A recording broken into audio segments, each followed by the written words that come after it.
Yins guys, thank you for listening to the Bridge to Buctober podcast, where we talk all about them Pittsburgh Pirates and that.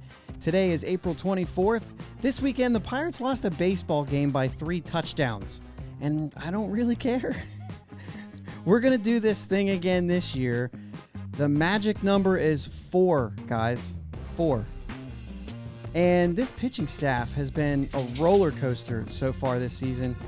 One of those old wooden roller coasters that have those really fun parts in them, you know what I mean? But then you also, they make you worry about the sounds they make when it first starts climbing the hill. Yeah. And then that one turn where you actually thought it was going to break. And then at the end, you still felt oddly okay about it and thought it was fun. I don't know. And let's talk again about when you start to worry about guys and sign other guys to long-term extensions. Let's go Bucks. My name is Josh, and I'm joined as always by my brother Jake. What's up, Jake? How we doing, man? Doing all right. I mean, the weather this weekend. So nice. So nice. Wow. I always love that first, 80-degree day where you sit there and go, I'm not going to survive this summer. It is way too hot. And then you're like, oh yeah, I mean, pretty soon. And then I looked at Keely, our daughter, one time, and I was like, hey, you know what's cool? Because she was like, I'm wearing pants. This is terrible. And I was like, you know what's pretty cool? There's going to be a time in July where it's going to be 80 and you're going to be like, oh, this is such a nice day. It's so cool out. You're going to be fine, kid. Yeah. I got to get out and play some ball, and it had a blast. It was even a little warmer out there. I was on some turf fields. Yeah, I bet. Well, it got up to 85 on Saturday. Yeah, I am a huge warm weather guy, and I loved every second of it. Yeah, no doubt. Yeah. I mean, obviously, being big baseball guys, the warmer weather is definitely better for us. Yeah. But as far as the Pirates this week, you get swept by Milwaukee and you get beat 21-0. But then, you're at the end of that. It was what I was talking about, the starting pitching too. You're at the end of that and you're kind of like, yeah, I'm kind of feeling okay right now. I just don't care. We're 500. We started the week. We started a week over, right? And then, so the first game we lost to Milwaukee, we went to 500. So, I mean, you're kind of there. You're kind of like, okay. Before we get started, we talked about this warm weather, and I got to tell you, we got out today. Actually, you were out here today before you went back home. We got outside. We got to hit a little bit, and we got to take the Swearingen bats out there and take some cuts. That sound is so nice. Guys, if you haven't checked out Swearingen Bat Company yet, do so. But we'll actually tell you a little more about that later. Let's get going. Bucks Clippers. We had some moves. Chase DeYoung called up and Roansy Contreras sent down. And then the weird part of that, which is kind of like, okay, well, that's kind of, I'll get your thoughts on that for a second. But then Oviedo DFA'd to make room for Chase DeYoung, a 29-year-old, however old he is right now, who, okay, we saw him pitch to a 6 ERA last year. What's the deal? You got any thoughts on these guys? I think the big thing with Roansy going down is they want him starting. They want him in a starting role. He's pitched fine. He's missed a couple spots and he's paid for a couple spots, but other than that, he's looked pretty strong. As far as Chase DeYoung goes, I don't think he's an obviously don't think he's any type of all-star. I don't think he ever will be, but I don't not like Chase DeYoung. Okay. He's all right. So he's not gonna pitch a lot. On the Roansy thing too. I mean, at some point they're gonna shut him down. I got a little nervous when they called him up, and I think we talked about it too. 61 innings last year. he's not going more than like 100, 110 innings. I can't imagine. So if we do stretch him, and that's combined, if we do stretch him out down there and he comes up earlier than expected, I don't think I don't think you have to worry about this being like a service time manipulation thing. I really don't. No. Because I think they're going to shut him down at some point anyway, and he's not going to get his service anyway. Right. Like, honestly, I know that it's easy to say that because he's a young player and the service time. I just don't see, for me as a fan, and what I'm thinking is like, dude, what am I going to make sure that he gets me to 70 wins? You know what I'm saying? Right. Like, that's where I'm at with it. He's not going to pitch much more than 100 innings. I just don't see that happening. And especially with it being an elbow injury last year, I just don't see that happening. Therefore, I'm okay with this, but I'm actually a little bit nervous about stretching him out. Like if he's back in May, because we know that the innings in the major leagues are going to be more impactful than the ones that you pitch at AAA or whatever. But I would put this guy on like make sure that he has 6 days rest or 5 full days of rest anyway before he throws again. Figure out a way to spread him out so that we can see him maybe in June. And then even then, I don't know that he finishes the season there. Yeah, it's tough. I don't necessarily think putting him in the starting role is meant for stretching him out, which it is. But I just mean it as in you want him game prepping for starting a game. No, I know that. I just mean like he's being sent down to stretch out so that he can start. I mean, he hasn't thrown more than 40-some pitches in a game yet. You know what I'm saying? Right. And so there is some stretching out that's needed as well before, because he was good enough to go in the starting rotation for the Pirates. We're going to talk about the starting pitchers. Right. He was good enough to do that right now. Although if I was a starting pitcher who's not in that rotation, I'd be like, no. I'm going to wait till this thing's over. But anyway, and then Luis Oviedo, which I think is really interesting. I mean, you kept this guy on your 40-man all year last year, or on your active roster all year last year, which to me is an investment. Yeah. And then let's see if he goes on waivers. And I don't think anybody's picked him up yet. Boy, I should have looked that one up. But anyway, yeah, maybe he clears waivers and we get to keep him. That'd be great.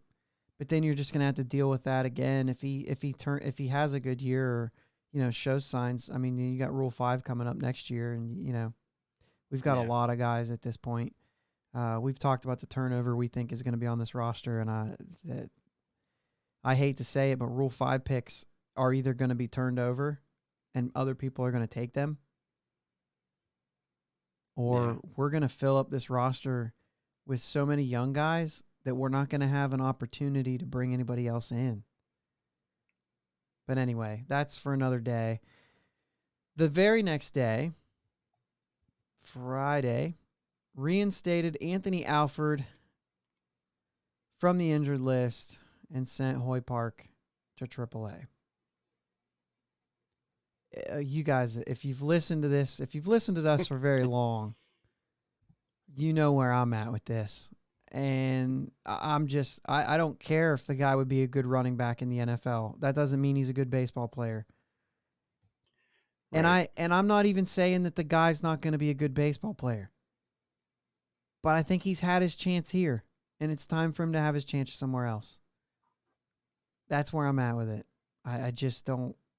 I understand the idea of like, yeah, but then we finally get another outfielder. Good point.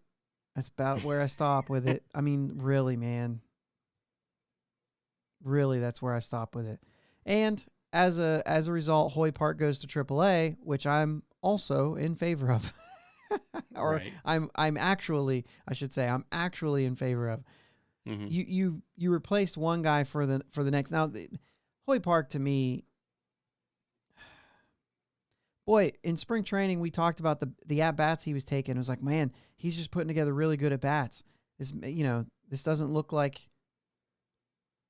what we saw last year. And then, basically, it was. It was exactly what we saw last year. He's not. I guess I was a little bit surprised watching him a little bit closer this year. I was a little bit surprised that, like, defensively, and I'm not talking about right field, like, just not impressed at all. Not anywhere he's at, I'm not impressed. Right. I was expecting more defense from him. Yeah. Like he just didn't show it. I was like, no. If anyone on our roster I'd be better with. Yeah.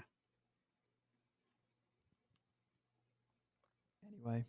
So that was that move. Don't get too sad.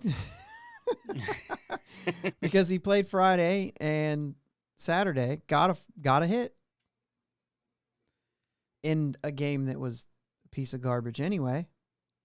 Yeah. And then he was DFA'd to make room for Bo Sulser, who was recalled from Indy today, had to be added to the 40-man and the active roster, which Anthony Alford fulfilled both of those things, and he's been DFA'd. I honestly don't think anybody picks him up. I just don't think it's going to happen. I don't either. He might end up in AAA, or he might. He does have the option to decline He has the option to decline and go to free agency. Right. And then also they have the option to release him whether he declines or not. Right. Put my vote in on that. I don't like to say, you know what I mean? You know how I am. I don't like to say things like that about people. I just think that if he's going to do it, it's going to be somewhere else. He's had his chance here. I hope he does well somewhere else. Hey, I know that you brought this up before, so let's do this. Miguel Cabrera, 3,000 hits. Giving one pretty cool. I watched all of his at bats. I watched the whole game because it was a day game the other day, and I was like 0 for 3. And then they intentionally walked him, and it was like, oh, everybody was mad. That's fine. Yeah, he gets it. He gets it. They get it. I think everybody wins in this situation. Like, when he came, I was watching it. They should have walked him, by the way. In the game, in baseball, you walk him 100%. And absolutely. And the hometown crowd should boo you for doing it. Yep, absolutely. So everything about it made sense. Yeah, it was all perfect. But I like what he said because when he got close or whatever, and they were like, blah, blah, blah, he was like, well, we didn't win, so it didn't matter. Yeah. And then the next day, he went 0 for 3 with an intentional walk, and he's like, yeah, but we won, so I'm cool. Yeah. Like, it's all fine. So, but he eventually got it. And they won the game. Which I was happy about because I don't know what his response would have been. That would have been awkward. Yeah. Also awkward that, like, Iglesias was the first guy to meet him. I'm like, probably, like, I think it's cool. Like, it is what it is, but, like, you ran over there and beat his teammates to him. Yeah. Whatever. But, I mean, dude, 3,000 hits, 500 homers, triple crown. Only player in history. Yeah, and they were kind of, I saw a graphic where they were kind of going through all the different things about him, and it was like, 3,000 hits, 500 homers, and a batting champion and a home run champion.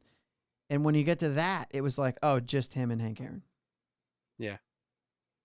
You know what I mean? And then there was a bunch of other ones too, but like, so they kept whittling down the list. Yeah. And it's like, yeah, dude's good. Mm-hmm. Dude's real good. Yep. All right, so Pirates here. Swept by the Brewers, 3 games. That place is a terrible place to go and play. Yeah. I was like, what are you doing? I can't stand it. Yeah. I can't stand playing there. Here's the thing, though. I just don't get it. When you watched Yelich hit, is he kind of getting back? I saw a place where, or maybe it was a buddy of mine said, hey, he's flying out. Like, he's still struggling, but like he's flying out to the warning track. And so that means like he's close. And then I was watching those games and I was like, yeah, most of the Pirates just flew out to the warning track too, and they weren't hit good. The ball just flies there. Yeah. But also, I wasn't most of the Pirates. But I remember seeing like 3 or 4 guys kind of hit a ball, and I was like, oh, dang. Off the bat, I said, oh, dang. Like it was a routine. And then I was like, oh, he pushed him to the warning track. But then I was like, oh, maybe that's it. Maybe it's just easy to hit it to the warning track. But I don't know. He hits the grand slam, but that was a changeup left up in the zone. Just a really bad pitch. Thompson shouldn't have been pitching there. And that's a very good point.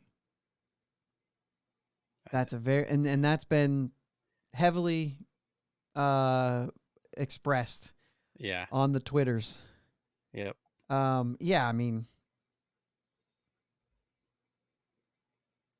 it's not like we're not taking guys out after 3 innings. Right. We absolutely could have.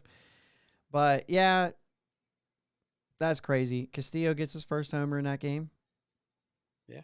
But who cares because we lost, right? Yeah. But go to that next game because today kind of flows into that next game, and we'll get into this later, but Brubaker really has one bad inning. Yeah. And it's just, I don't know, man. I don't know where he's at, but we'll talk about that a little bit later. Roanzi did pitch that day, and that was his last time out there. Was absolutely electric. Mm-hmm. But we lost that game. And then the sweep was there. Mitch Keller probably was the best start we'd seen from him. Oh yeah, was really good, but that kind of gets away, which is something that you're going to talk about a little bit later, I think, too, with Miguel Yajure. So then it's go to Chicago, and it's like, okay, what do you got to do here? You want to win 3 out of 4 if you really want to make that Milwaukee series feel okay, right? Right. And that's exactly what they did. Even though, Jake, you're wearing a hat with 21 on it. And I get the Roberto Clemente thing, but you think it's too soon? You think maybe the 21's a sore spot for these guys listening to this podcast right now? They don't want to see that. My bad. Thank you. Jeez Louise. I thought about naming this episode like Clemente to Nothing, and I was like, I don't want to associate him with that. Anyway, we still can't get out of this first inning garbage, or at least like first couple innings. I guess you could kind of extend it to say first, because a couple first innings have been clean, but then the second inning's been bad. That was the Brubaker we just talked about. Was the second inning, but Bryce Wilson 3 innings. Quintana can't get out of the 5th, which was actually a little bit of a better start though. Quintana's not been bad. He's looked pretty good so far. Yeah, He's got 2 starts, right? Yeah, 2 starts. 3 now. 3 now, yeah. But yeah, I mean, it really hasn't been awful, and he walked some guys in that game, so that's obviously you wonder when that when that's gonna break a little bit. And then Thompson, dude, 4 earned runs, 2 innings. It was so ugly. And yeah, there were some errors. He could have been out of that. It could have been a lot different.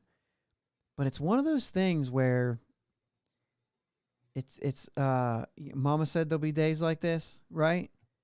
And the thing is if you go back and you win on Sunday, who cares about it's one loss. Right. Honestly, if they would have lost today, especially if they would have lost by like more than 4 runs or something like that, like it would have been like, you got to be kidding me, man. But they didn't. They came back. They came back and but they just came back and they just played a regular game. Like that's the other thing. They didn't come back and like, well, now we're going to score 10. And then it's like, oh yeah, we fire back. No. It was literally like, we don't care, dude. That was yesterday. Yeah, we moved on. This is today. It really doesn't matter. And, you kind of think of that. And It's not a big deal. And if you sit there and hang up on, like, dude, it's one game. You play 161 other ones. Right. You know what I mean? If they lose 90 games, it has nothing to do with that one game as much as it has to do with the other 89 games that they lost. Right? You know what I mean? When you get to 90, you be like, boy, if we wouldn't have lost that one 21-0. What about the one you lost 2-1? It's the same thing. Yep. And that's why I'm like, I really don't care. Yeah. It doesn't matter how far the ball went. A home run's a home run. Yeah. They're not going to give you 2 if you hit it 450. That's right. You're not getting 2 losses if you lose 21-0. Still 1 loss. Still 1 loss. So that's, I would lose if I had 4-game series. How many do you get a year? I don't know. But if I'm going into a 4-game series and somebody tells me like, hey, you can win 3 out of 4, but that one you lose you have to lose by 21. I'd be like, I'll do that. Mm-hmm. I'll lose 8 games or whatever by 21 runs if it means I can take all of those series 3 games to 4. 100%. I don't care. I mean, sucks for the pitchers of that day.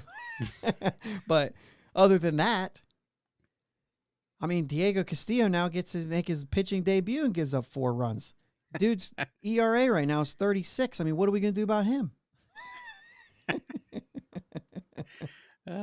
That's hilarious. What a day. Diego's like, I'm 0 for 3 with a strikeout, and then you're going to put me on the mound? I'll tell you one thing, though. We were running around like crazy that day. We just had a lot of things on the day. We have some things to get done. Katie's about to pop this baby out. Is that how you say things? Pop the baby out? I don't think it's right. I don't think it's how you say that. That sounds like... Anyway.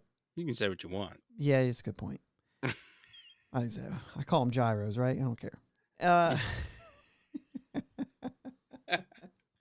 Anyway, the thing is we're like, we got to get some things done. So I didn't watch, but I think I flipped it open in the first inning when he was into some trouble. I saw him score a run, and then like Katie gets back in the car. It's time to go. Turn it off. And then I never turned it back. Well, because then it was like, I look at my phone later and I was like, oh, it's 8-0. Nah, I'm just not going to pull it up.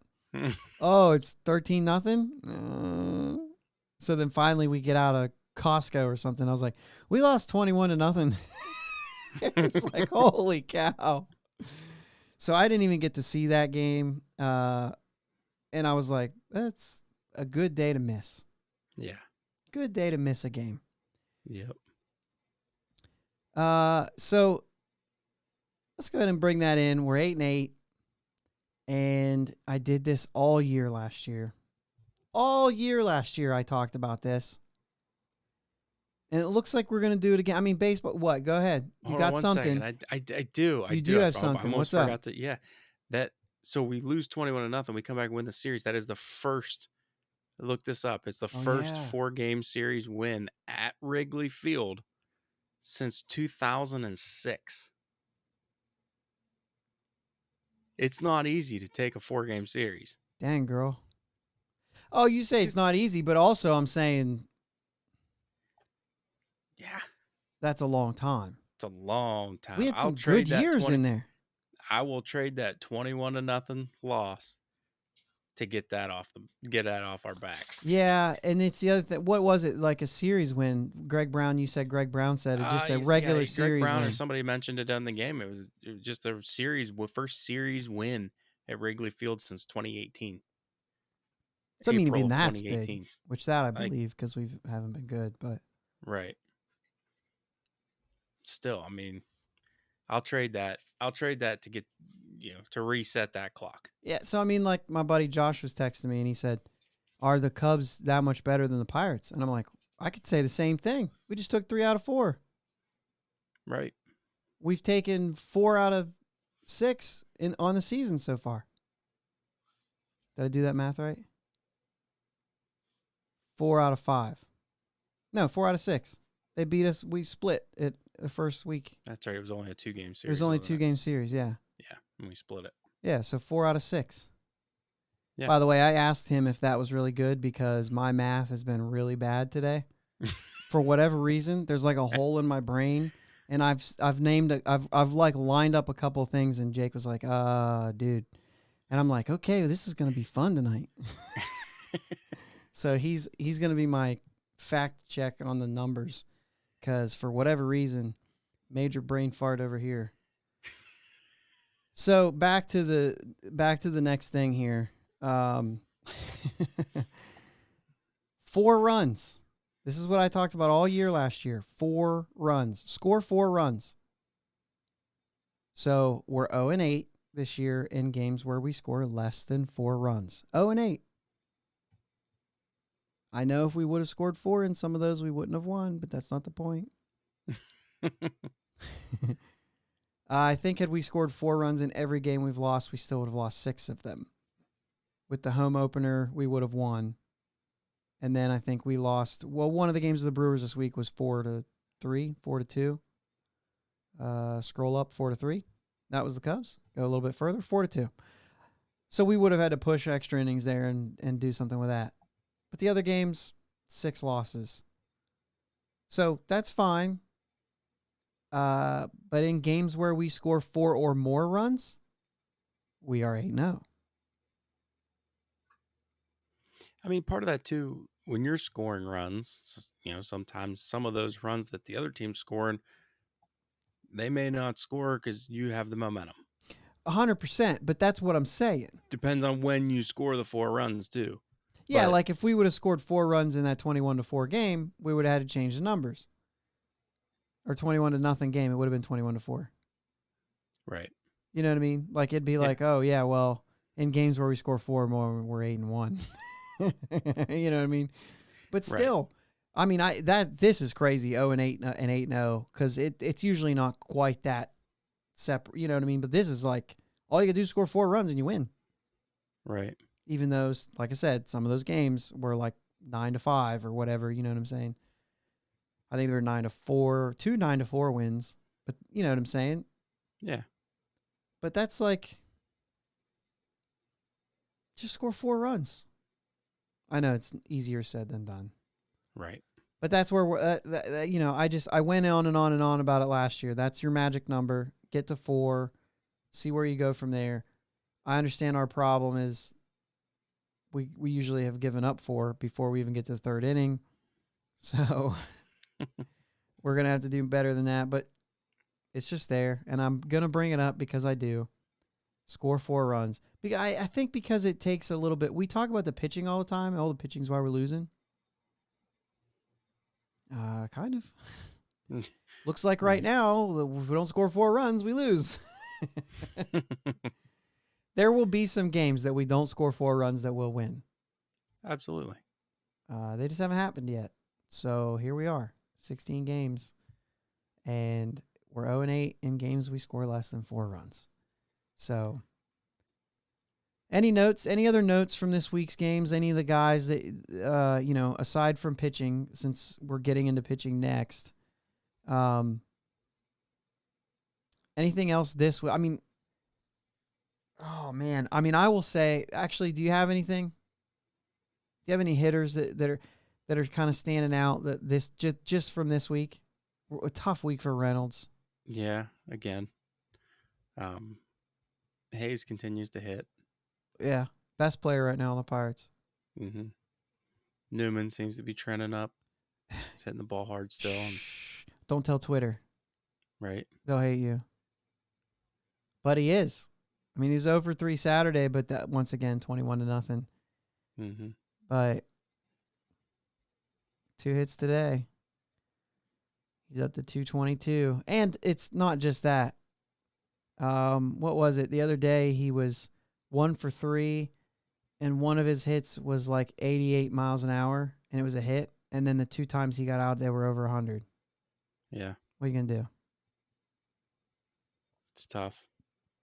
I mean, that kind of stuff happens, you know. That's baseball. Well, but maybe he was 1 for 4. It was Wednesday. He was 1 for 4. 88-mile-an-hour line drive to right field, which is a fine hit. Like, that's average, right? They say, like, 90 is average, so 88 is basically 90.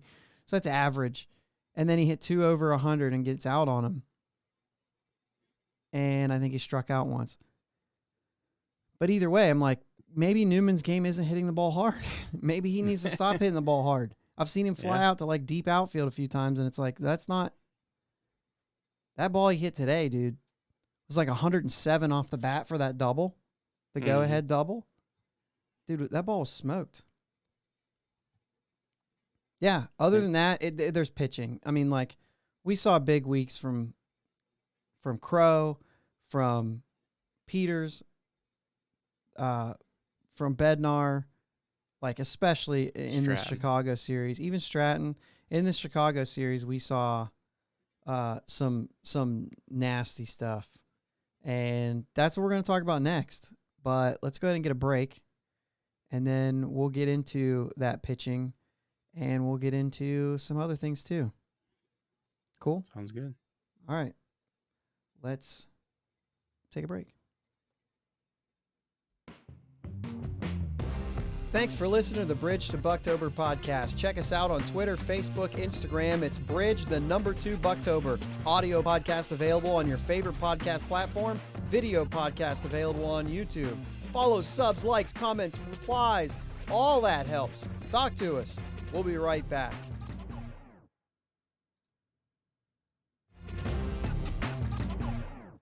All right, we're back here on the Bridge to Buctober podcast. Thanks for listening, guys. Swearingen Bat Company is Ohio's premier wood bat company specializing in custom wood bats to meet any need from T-ball to senior league. Check out their website at swearingenbaseball.com. We do have the link in the show notes. Twitter and Instagram is Swearingen Bats. You can find them on Facebook as well. They post a lot on Facebook. We talked about before the show that we went out and hit with these bats today outside a little bit. Granted, we were hitting softballs because we're old men, but still sounds good, man. Dude, they're so cool. And one of the guys was there and was like, "This is the coolest bat I've ever seen." And I'm like, "Dude, I love it." It's heavy because I got that. It's that real heavy one. Yeah. But man, it's fun. So we had a bunch of the guys. We're all swinging them and everything. But it's pretty fun. Really cool bats. Really nice bats. Yeah. Go check them out. Like I said, we will put links in the descriptions and that if you're at all interested in buying a wood bat, even if it's just something like you can customize a lot of things. So even if it's something you want to hang on your wall, some of them look really, really cool that you probably could get something, you know what I mean? Kid hits his first home run or something. You want to buy him a little bat that says first homer with a date or whatever. You could, I don't know if people do that. Do people do that? They have balls they do that with. You usually do the balls, but you can do bat. if you're loaded. I don't even know what made me think of that. Anyway, you could do that if you wanted. But you can customize them, right? I mean, there's a lot of things you can do that'd be really cool. But it's good for like if you win a big tournament or something like that. I know the travel ball's big. If you win a big tournament, you know, kids can get bats with that tournament on it and that they won, and it's a nice little display thing. Yeah, they also have, I think I've said it before on here. I've got one, the wiffle ball bat. Literally, it's like, it looks exactly like the regular long yellow wiffle ball bat, except it's a wood bat, which is super cool too. Yeah, I have one that's similar to that. It's not the actual wiffle ball model. It's just a real thin one, and you know, I swing and hit little squishy balls with it. Yeah, to help hand-eye coordination. They got a lot of things on there. Look at their website. Check out all the different designs they have. They have some of the ones with the fat handles on them for the training stuff. And right, it's good stuff. Yeah. Some guys that don't want you to use them very much are pitchers, and we're going to talk about pitching. We're going to talk about pitching because this has been weird. Because it's really a tale of two stories, right? Mm-hmm. And we're getting to that point. The next thing we're going to talk about a little bit is like, where do we get to that point where we're saying, all right, can we react to how they're doing? Like, are we done waiting, right, to see if they're going to be okay? Yeah. I think we're starting to see some signs from some guys on the pitching staff. But this second inning thing, like we talked about before, has been super weird. It just feels like even as pitchers are starting to get it, all of a sudden Kevin Newman makes 2 errors in 1 inning. Like, what? Right. Of course, that might have just been, the hoax that somebody put on the team or whatever, but yeah, not the hoax. What do they call that? Hex. I gotta keep checking with you today. This is a weird day for my brain. The old malarkey. I mean, when you think about it and you say, is it time to start reacting? Spring training is typically what, 30 games, 28 Yeah. games? We're in game 16 plus the 18 spring training games. We're 34 games. So we're there. This is the season. We're at the beginning of the season. Yeah. So let's go pitching first, and we'll get into that. Because we're getting some starts, and we're looking at this starting pitching. If you're going to say that you have areas where you're excited and areas where you're putting your hand on your forehead, they're there. They're there for the Pirates. The starting pitching staff straight up is this. Great. Right? And then you go to Will Crow, Dylan Peters, David Bednar, Chris Stratton, Heath Hembry, Anthony Bonda even getting involved. Like, really good. Yeah. Up there with the rest of the league. Just super solid all the way through. There's a few that are struggling. So you getting the dogs out of the way there? You hear a little grunt. There's a little grunt. They love these marrow bones, but they're so loud when I'm recording. Yeah. So let's break it down a little bit. Mitch Keller is the guy that everybody is watching right now like a hawk. Every pitch, you say, I like that pitch. Oh, I don't like that pitch. Right? So he's on a microscope right now. Overall, I'm actually still hopeful for this season for him. I can hear him. Anyway, I'm actually hopeful for the season for him. Another one. I need to get less of these. Sorry, guys. If you're watching on the YouTube, Jake's hilarious right now.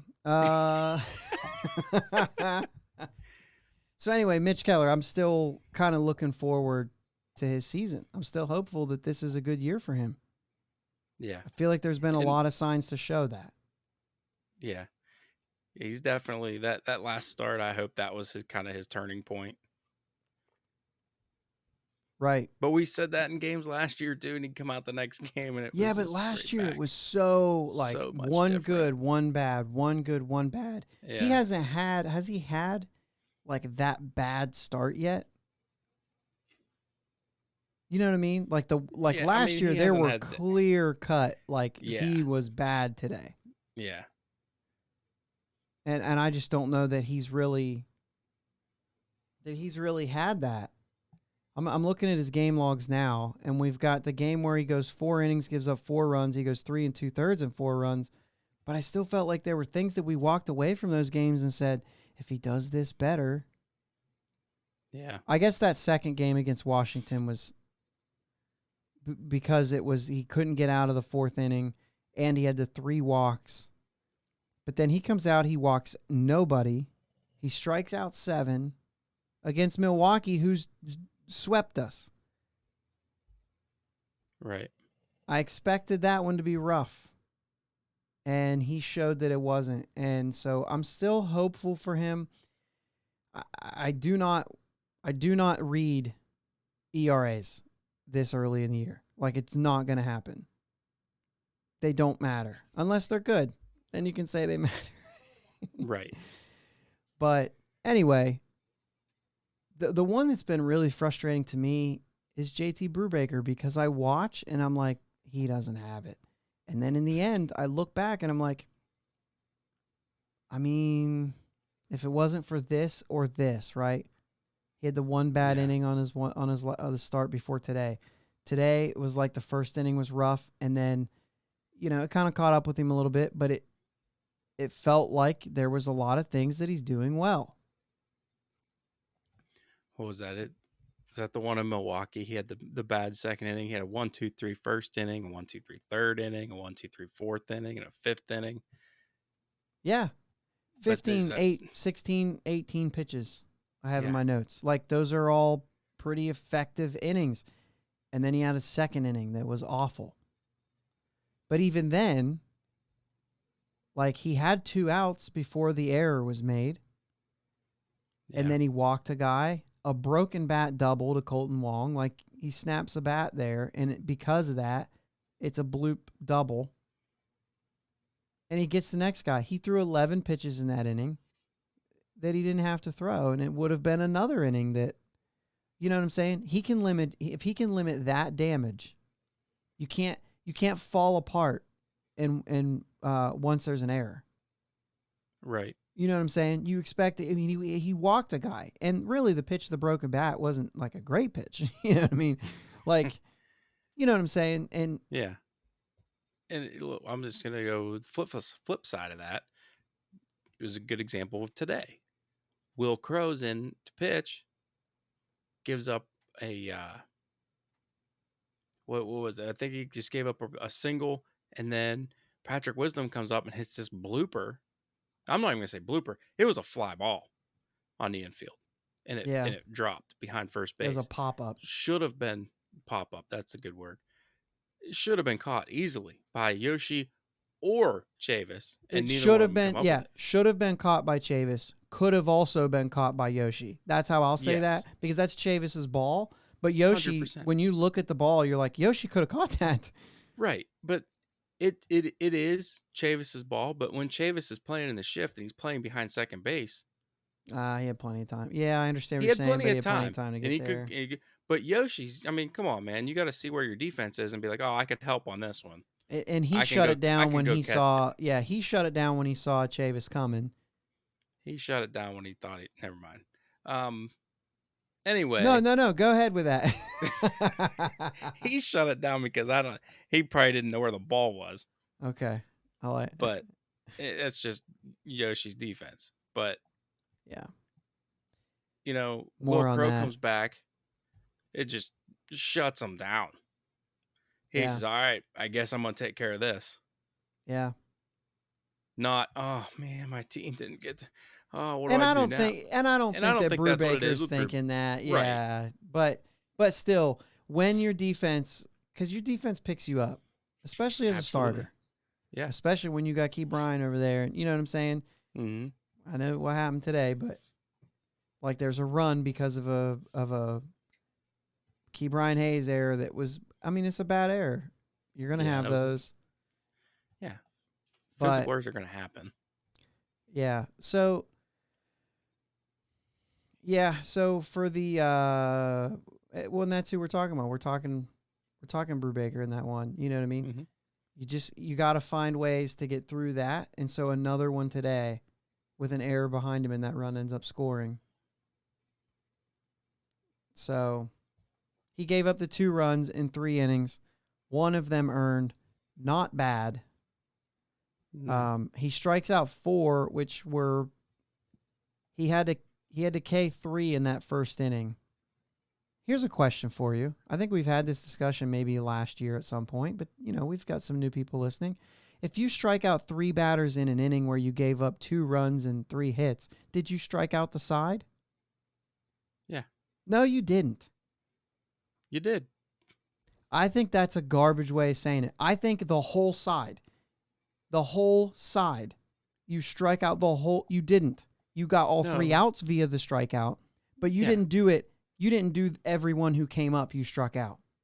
No, that's but you what still I struck think. Out the side. I don't think so. I think the only way you can strike out the side is if you struck everyone out who came up during that side of the inning. And and he didn't. He gave up hits and errors and all that stuff. He didn't strike out. I can see your the point. Side. Yeah. But I've seen a lot of people say that in the past where they've said, "Oh, I struck out the side, gave up a couple hits, and I'm like, that's not the side. There's 5 people on that side that time. And you gave up true. You know what I'm saying? Like there's 2 sides to an inning. Yep. And if you strike out the side, you have to strike out everybody who comes up to bat. That's my opinion. Fair. That's fair. I thought it was fact, but the more I see it, it's actually, I mean, it's not, it's out there. A lot of people see if you get all 3 outs via the strikeout, you struck out the side. And I was like, I don't know if that's defined somewhere, but if so, I would assume that that's not right. But that's the way I look at it. So listen, guys, send us something and let us know. Strike out the side. Is it everybody who comes up to plate in that side of the inning, or if you get all three via the strikeout, it counts. And is that also new school because you just want somebody to have a trophy? I didn't. That's not what I. Wow. Anyway, side note on pitching today with Stratton coming in danger, or in that inning, you know what I mean? Mm-hmm. Not really in danger, just after the homer. They gave that error to Stratton. The throw to first. That hit the web of Yoshi's glove, and he wasn't diving. It's Right. Yoshi's error. Absolutely. That's terrible. There was a couple scoring mistakes today, which I'm okay with the one because it gives Diego Castillo a hit. But really, Diego Castillo went 0 for 5 today. Really, he went 0 for 5 today. Like that ball, I don't care if he hit it 200. Well, if he hit it 200 miles an hour, I'm giving him a hit. Absolutely. But that's a play that needs to be made in Major League Baseball. You just take one step up, catch it on the short hop, and toss it over to first. Like it wasn't even. Anyway, it was like 98 off the bat, 99, something like that. Something like that, yeah. Yeah. So good job, but it's still an error. They just taking it easy on that guy because he's made a bunch of errors already. Hometown scoring. Yeah, except they had it. Remember what we said when we watched the televised, they called an error real quick. And actually, Rock said, no, I think they're going to rule that a hit. And I'm like, well, they could have ruled Key Bryan's a hit then too because it was basically the same thing except it was 2 hops instead of 1. Yeah. But anyway. Zach Thompson, he was one of the guys that I wasn't as worried about coming into this season because I just thought he doesn't depend on overpowering stuff. He just throws and he's like, he spots, he locates, he's got, good feel for his stuff. And I didn't think he was going to be 324 all season. Like you know what I mean? Like there was a little bit of help there last year, I think. Not a little bit of help, but maybe a hot streak or something. But I wasn't like thinking that I was going to be frustrated the way that I have been. You know what I mean? Yeah. I don't know why. I don't know why I wasn't. I just thought this guy's a pitcher. He's a little bit older. You know what I mean? Yeah, it's just I'm in the same boat. I didn't have much worries. I was like, it'll be a 4 ERA and yeah, I'm even saying innings. like 4.50, and I was okay with that. But like, I haven't been that impressed. Yeah, he's shown some spots in some of his starts where he's looked really good, but he's just not a guy who I'm gonna like. That we have like when we've talked about a couple times with Roanzi pitching where it was electric. Mm-hmm. And I don't ever think you're gonna get that from Zach Thompson. No, I never thought you'd get that from Will Crow until this year. But yeah, anyway, that's kind of where I'm at with him. What do we got on him? He's started 3 games and he's 0-2. Our starters don't have a win yet. But none of them have really pitched long enough. If this continues, Keller did in his last game. A loss against Milwaukee. He pitched 5 1/3. Oh, he pitched 5 1/3. Yeah, you can get a loss. Pretty easy to get a loss, but harder to get a win. Which is another reason. If they continue, like if this continues, if this isn't a shortened spring training thing with these pitchers being taken out so early, if they continue to use pitchers like this, which is, I'm almost at the place where I'm thinking I could see this happening. I could see teams going to this model, call it piggyback or anymore. I don't even think that's it. I think if you can have multiple relievers going 2 innings and you've got 4 innings covered by a couple relievers, and if you have 3 guys like that, you could really piece that together every day and then have your aces go long. No, don't tell me what you think because I know you're like, nope, I want my guy to go 7, 8 innings. That's not what I'm saying. Continue your thought. Okay. I think outside of your 1s and 2s, and some teams 3s, right? Mm-hmm. I think you could put a decent staff together of like more than 5 starters that are capable of doing what Will Crow and Dylan Peters have done so far. And I know, like, maybe I'm getting a little too far into that, but I mean, I don't see why that doesn't work. I think you're just going to overuse them. But you're not. They're already starters. Yeah, but you're not using them every 5th day. You're using them every other day. Well, but in this case, the Pirates don't have a 1 and 2 to go 6-7 innings, right? Right. So on the good teams, you get your guys. They can go long. But instead of sending a guy out there if you can give me 4 innings, dude, I'll move on to these guys, and I'm already in the 8th and 9th inning. Yeah, but if you do that, you're not going to do that with your 1, 2, 3 guys and then have your 4 or 5 guys do that. You're going to have your ace and maybe your 2, and then you're going to throw one of those guys in there, and then you're going to need to throw your 3. What do you You're going to have to mean? split those starts up. No. You're going to have to split your 4 Why and 5 would guys you? up. If you've got 3 guys, we've got 3 guys who can do this on this team. Because you're forgetting that Underwood right now is on the injured list, and he's a 2-inning guy. Yeah. Now, I know he's not shown to be what we're seeing right now out of these guys who are lights out. I mean, shoot, Bednar's gone 2 innings this year. But you know what I'm saying? Like, but these guys are doing it day in and day out, sometimes a little over, sometimes a little under. You know what I'm saying?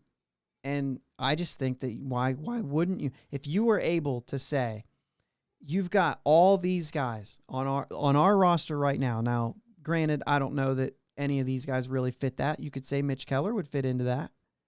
How many pitches did Dylan Peters throw today? I can pull that up real quick. Dylan Peters threw. What did he do? He did 2 2/3. 2 2/3. He did. He threw 43 pitches, the same as Brubaker. And Brubaker's going to get 4 days off. Dylan Peters is only going to get 2 days off. On this staff. 3 days. On this staff.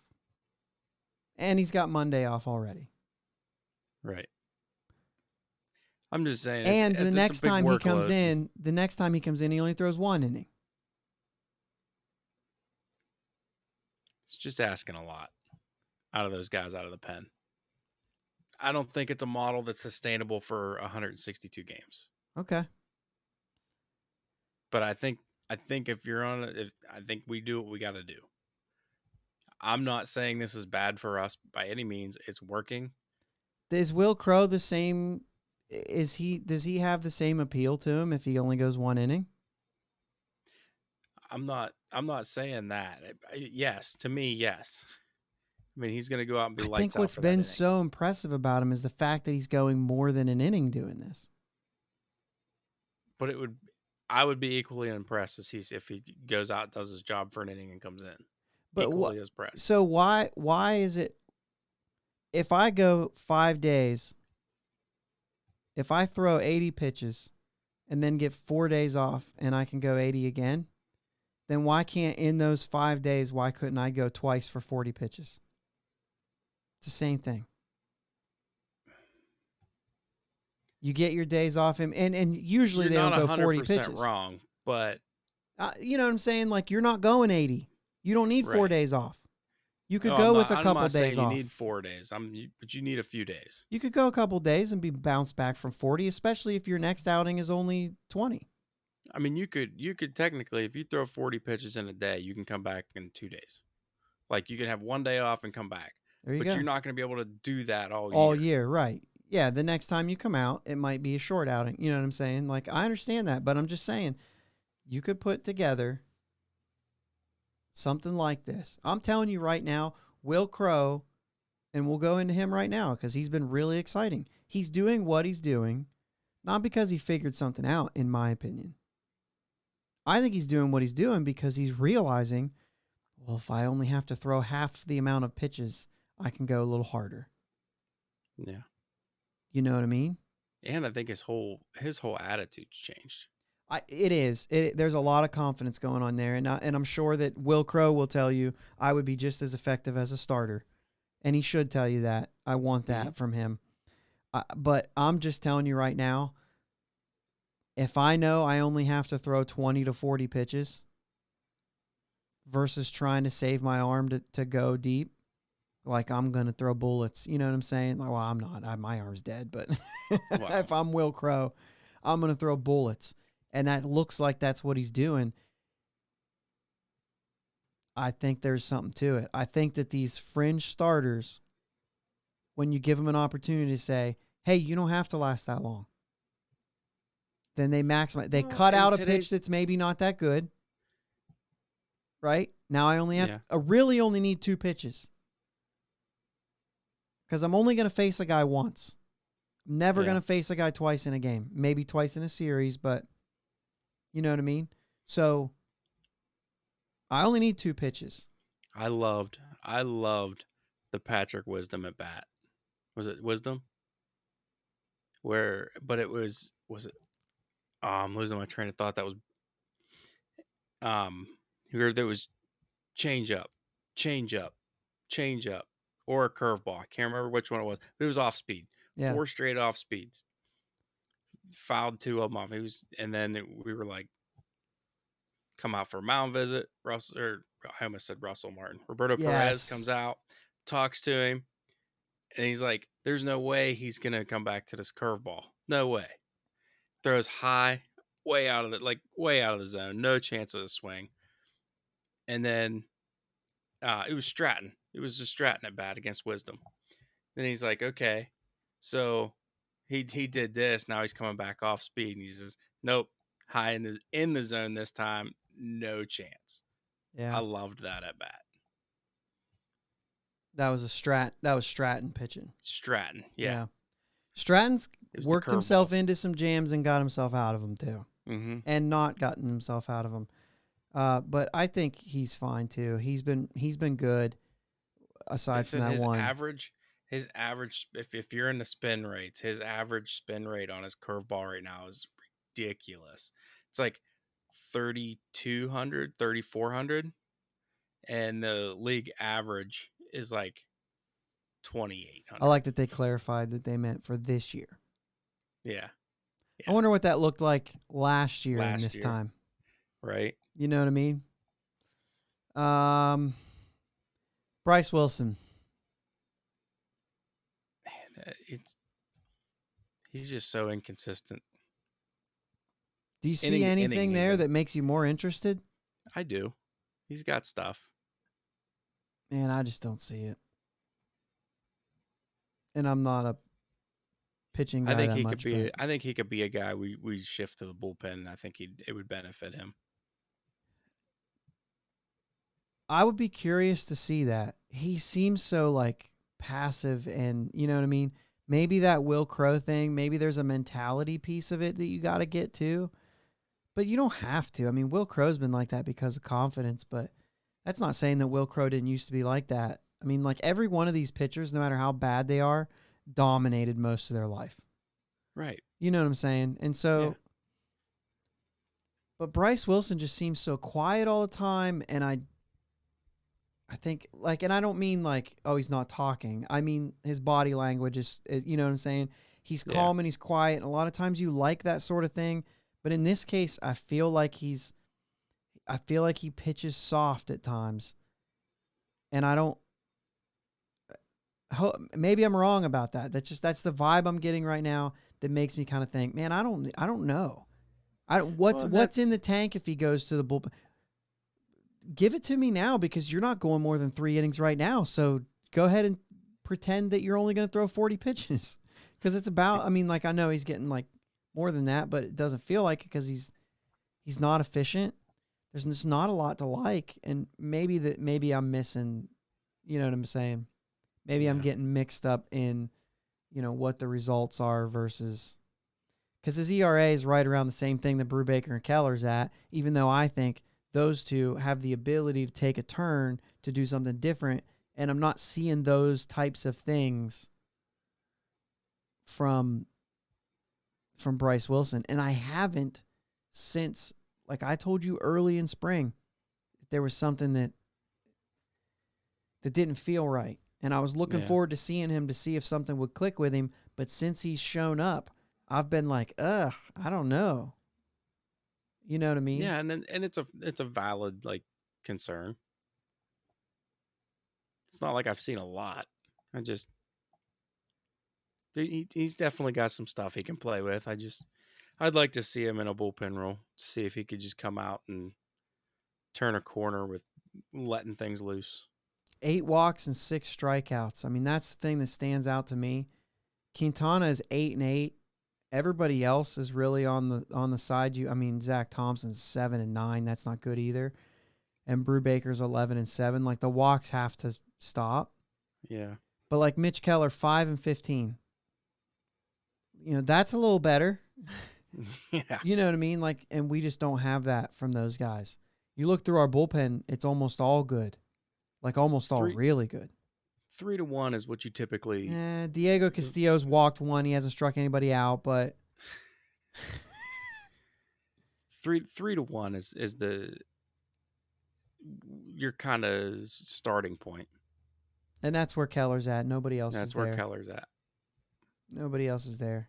I mean, like I said, till you get to the bullpen, then we have better things there. Heath Embry's that different guy. You kind of said before we hit record that you're like, yeah, I don't know if I trust him yet. He's got 5 walks and only 3 punch outs. But he's only given up 2 runs. So, and one of them was today, the solo homer to Ian Happ. So he'd only had 1 run given up before that. So I mean, like there's still an effectiveness there in 8 games. You know what I'm saying? And he's your typical short. He's going to get me an out, 2, maybe a full inning, get me out of a jam. Not like what we've seen from Dylan Peters and Will Crow, who have pitched in, less games than him and way more innings, kind of a thing. You know what I mean? But other than that, like Miggy Yahoo, 4 walks too. So give me Miggy. You said you wanted to talk about Miggy Yahoo a little bit. What do you got there? I'd like to see him, and I'm hoping he's the 28th man on this roster. I hope that goes away. We can kind of send him back to AAA. Yeah, get him in the starting rotation. He's a starter. He's been a 2-inning guy when he's come in, and it hasn't been pretty. And I think he needs to get in. I think he needs to get into a rhythm. He needs to get into a routine, pregame routine that works for him. I just don't think he's getting what he needs to get out of his warming up in the bullpen. You think he's there though? Like, you think he's ready? Aside from I that, think he's ready for AAA. Okay, well that's what I'm saying. So no, you don't think he's ready yet. If Howard and Underwood are not injured, then Fletcher and Yajure are not on this roster. Right. So, by the way, Max Kranick, I think, putting up some serious velocity in his rehabs. It's kind of interesting to see. Serious velocity. Is there anybody we didn't really cover? I mean, this Dylan Peters, Will Crow thing is the story right now. Even though David Bednar is very close. I love what Shelton is doing with Bednar right now, or whether it's Shelton's call or, I know that they've got a lot of heads going together on these sort of things. And Bednar's been, dude, that tonight was awesome. Or today was awesome. The way that he just flat out said, Wilson Contreras, sit down. Mm-hmm. I'm done messing around. And then Schwindel comes in and he's like, you can hit it, you can name it. And just blew it by him. I mean, down the middle, you couldn't hit it. Yeah. So nuts. He's legit, right? I mean, he's legit. Yeah. Yeah, I think we've all seen enough of him to know he's legit. All right, we're like blowing through our time here that we thought we were going to take on this. I honestly did not think that we could take up that much time talking about this pitching because I've been kind of frustrated with it. But at the same time, it's really been a roller coaster. It's kind of been all over the place.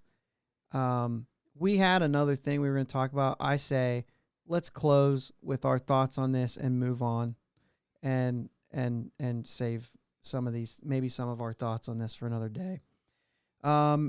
We talked last week about overreaction season. Well, it's about time that we can just react to things. I'll give you a comparison. Major League Baseball has always been and always will be a day-to-day sport. So I don't care what you've done yesterday. I care what you can do for me today, tomorrow, all that kind of stuff. One NFL game is similar to about 9 or 10 games, 9.5 games of Major League Baseball. So we're not even through the second game yet. So while you say, okay, well, give me a couple more games and we're through 2 NFL games. By the time there's 2 NFL games, you got kind of a thing where you say, you're running out of time to turn this thing around, right? Or he hasn't faltered yet, Will Crow, right? Mm-hmm. So if we give the NFL, and I don't know what you guys do, but I know for me, I'm looking at about 3 weeks of the NFL season. And maybe not wins and losses because there's so much more important, right? We're 1-1. If you say that, like in football, we're 1-1 right now, essentially. But like if I have a guy who's just lights out on fire right now, do it for 3 weeks and I'll believe it. And even then, anything can happen. But do it for 3 weeks and I'll say, that wasn't a fluke. Right? Michael Chavis. Do it for 3 weeks. Do it for 2 NFL games, right? Give me 20 games of what you've been doing. He's shown that that's just not possible in baseball because he was so on fire. Right. I know it's not like a complete science. A guy can have a first half that's bad and bounce back the second half. We've got a lot of guys who might not get a second half if they don't do well in the first half. Right? We've got a lot of... Brian Reynolds can come out here, have a bad first half, and have a good second half, and he would get that opportunity to do it. I don't know Cole Tucker gets that opportunity. I don't know... I mean, Hoy Park's already not getting that opportunity. Michael Chavis could be a guy that doesn't get an opportunity. I mean, he's already shown... He'll probably get it because of what he just did. But you know what I'm saying? Like, these are guys who are in that part of their career where you might say, I don't know if you get that opportunity to have it. But anyway, with that said, we're not that far into the season yet, but it is time to start thinking about, Cole Tucker, you need to sit down for a few games. Maybe I'll let you give another shot. He's gotten the lion's share of the starts so far. Maybe that starts to change because the hitting's not. Kevin Newman, on the other hand, you've seen things enough to say, no, I think I can keep him going. You've seen enough from Michael Chavis to get more playing time. You know what I'm saying? You've seen enough of Hoy Park to send him down.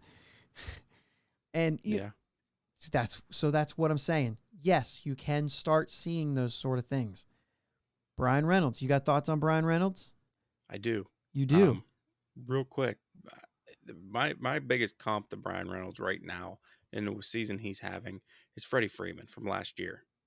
Freddie Freeman last year, April through May, was batting .235. He hits July, hits .371 in the month of July. By the end of the year, last 28 games, he bats .330. He hits .327 on the season. After batting .235 April through May, Brian Reynolds is scuffling. Brian Reynolds is scuffling right now. It's a big deal. But so the question is, not even to get him to 327, but like you said that Freeman, so he hit fine in June, and he hit Freddie Freeman for those months, but he had a July that was out of this world. So the question is, Brian Reynolds, are you going to have a month where you bat? What was it? What'd you say? He batted .371 in July. Okay. Freddie did. And Reynolds, you go back to 2021, last year, July, he batted 376. June, I thought you said. Yeah, June. Doesn't I'm matter. sorry. He did it for Doesn't a matter. month. For a month, he batted 376. So It's he not out of has the realm of that in his, possibility. yeah, he's got it in his pocket to be able to have a month like that and get back to, like I said, if he gets back, he doesn't have to get back to 327. He doesn't have to get back to 300. Right. That's what I'm saying. He gets me to 290. And it's still That's a great good year. Yep. Even though he's right now sitting under the Mendoza line, he's the kind of guy that can turn it on for a month and be fine. Yeah. How many games? How many games do you play in 2 months? Yeah, roughly 28 games a month. Like 56. So almost the 2020 season. So Yeah. if last year was 2020, Freddie Freeman would have hit around the 230s. Mm-hmm. Okay. You see what I'm saying here? Yep.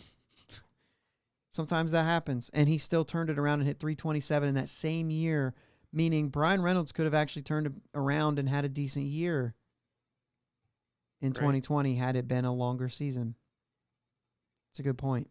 And he has it in the pocket. So with that said, yes, there are times, and we're getting to that time where you need to start thinking. I mean, I'll put Vogelback in that.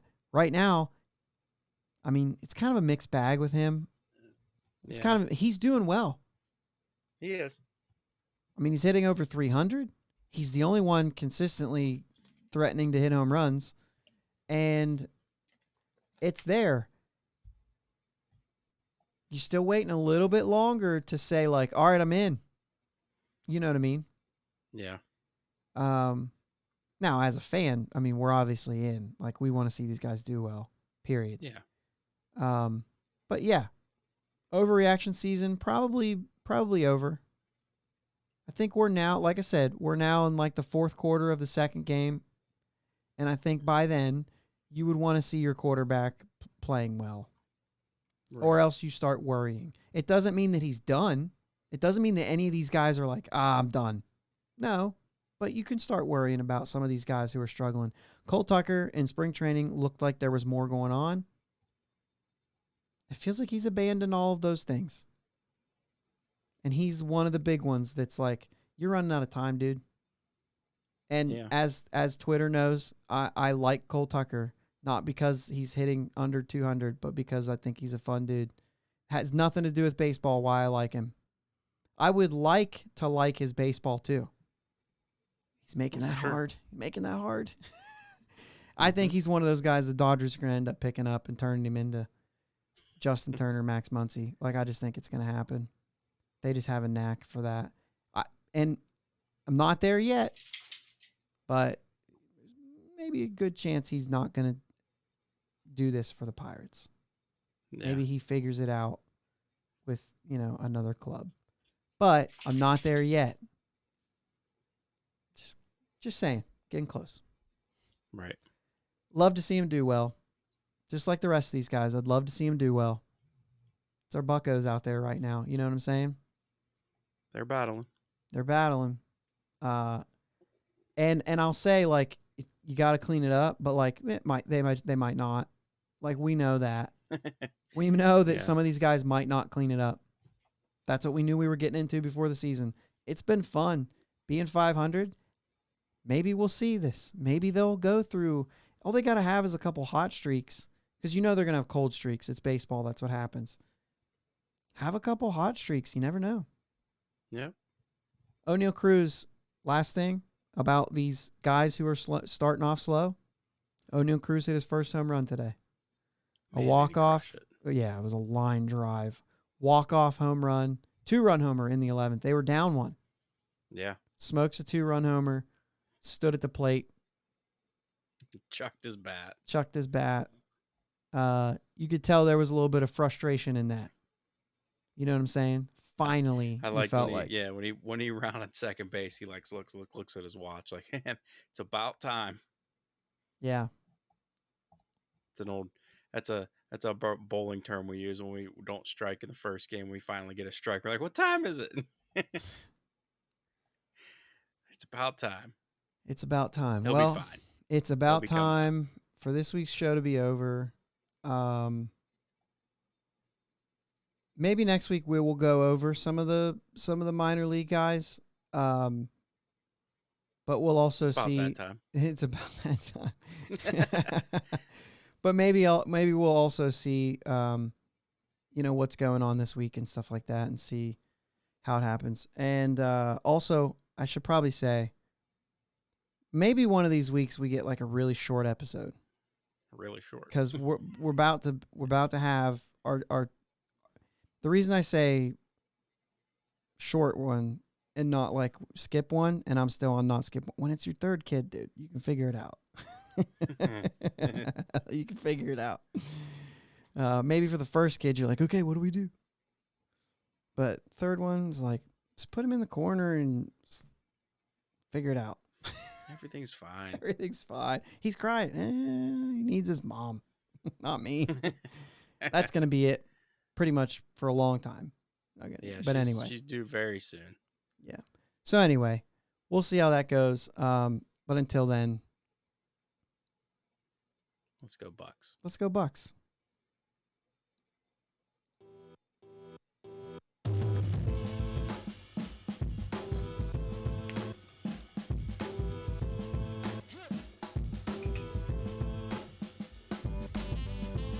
Thanks for listening to my dad and Uncle Jake on the Bridge to Buctober podcast. Follow them on Twitter, Facebook, and Instagram at Bridge2Buctober. Don't forget to subscribe so you know when new episodes are released. Clear the deck, cannonball coming, and let's go Bucks!